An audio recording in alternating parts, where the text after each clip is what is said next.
ദൈവനാമത്തിന് മഹത്വമുണ്ടാകട്ടെ.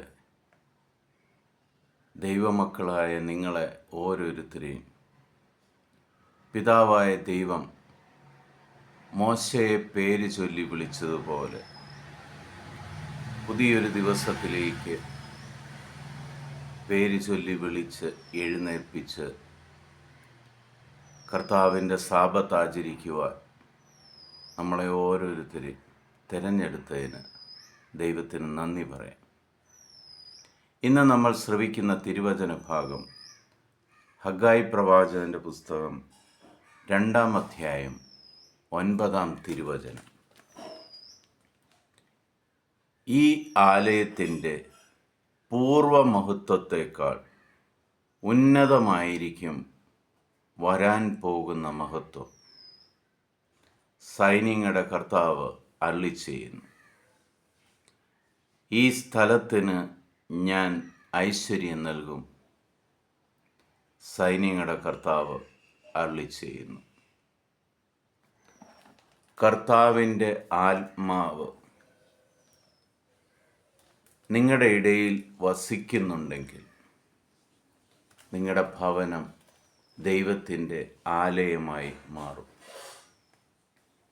കർത്താവിൻ്റെ ആത്മാവ് നിങ്ങളിൽ വസിക്കുന്നുണ്ടെങ്കിൽ നിങ്ങൾ ഓരോരുത്തരും ദൈവത്തിൻ്റെ ആലയമായി മാറും. പ്രവാചകനിലൂടെ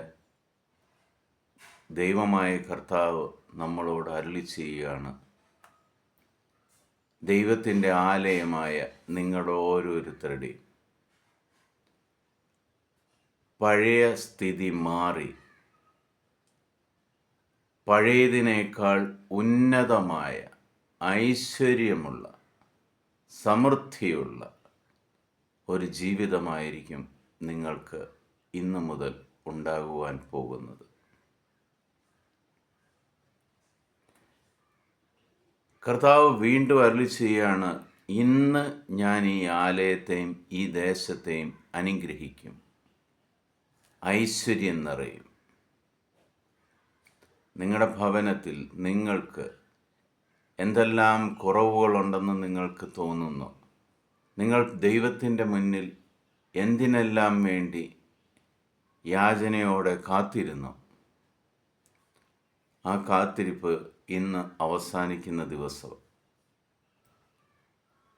വിശ്വാസത്തോടെ അബ്രാഹത്തിൻ്റെയും ഇസഹാക്കിൻ്റെയും യാക്കോബിൻ്റെയും ദൈവമായ കർത്താവ് വാഗ്ദാനങ്ങളിൽ വിശ്വസ്തന്. ആ ദൈവമായ കർത്താവ് ഇന്ന് നമ്മളോട് വാഗ്ദാനം നൽകിയിട്ടുണ്ടെങ്കിൽ, ദൈവത്തിൻ്റെ ആത്മാവ് നിങ്ങളിൽ വസിക്കുന്നുണ്ടെന്ന് പൂർണ്ണ വിശ്വാസം നിങ്ങൾക്കുണ്ടെങ്കിൽ, ഇന്ന് നിങ്ങൾക്ക് ഐശ്വര്യം ലഭിക്കും. ജീവിക്കുന്നവരുടെ ദൈവമായ കർത്താവ് നിങ്ങൾക്ക് ഐശ്വര്യം ഇന്ന് നൽകും. പഴയ അവസ്ഥ മാറി പുതിയ അവസ്ഥയിലേക്ക് നിങ്ങൾ കടന്നു വരും. വേദനയും ദുരിതങ്ങളും കഷ്ടതകളും നിങ്ങളുടെ ജീവിതത്തിൽ നിന്ന് ഇന്ന് കർത്താവ് എടുത്തു മാറ്റും. ആമേൻ ചൊല്ലി ഈ വചനം നമുക്ക് സ്വീകരിക്കാം. ഇതെൻ്റെ ജീവിതത്തിൽ, എൻ്റെ കുടുംബത്തിൽ ഇന്ന് സംഭവിക്കട്ടെ എന്ന് ദൈവത്തോട് യാചിക്കുക. വിശ്വാസത്തോടെ ഏറ്റെടുക്കുക. പിതാവായ ദൈവത്തിൻ്റെയും പുത്രനായ യേശുക്രിസ്തുവിൻ്റെയും പരിശുദ്ധാത്മാവിൻ്റെ കൃപയും അനുഗ്രഹവും സമൃദ്ധമായി നിങ്ങളിൽ ഉണ്ടാകട്ടെ.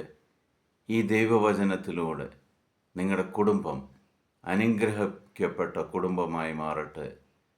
ഈ ദൈവവചനം നിങ്ങൾ മറ്റുള്ളവരിലേക്ക് പങ്കുവയ്ക്കുമ്പോൾ, ഒരു സുവിശേഷ വേല നിങ്ങൾ ചെയ്യുമ്പോൾ, നിങ്ങളിൽ വസിക്കുന്ന കർത്താവ് നിങ്ങളുടെ എല്ലാ ഐശ്വര്യം പുനഃസ്ഥാപിക്കട്ടെ എന്ന് പ്രാർത്ഥിക്കുന്നു.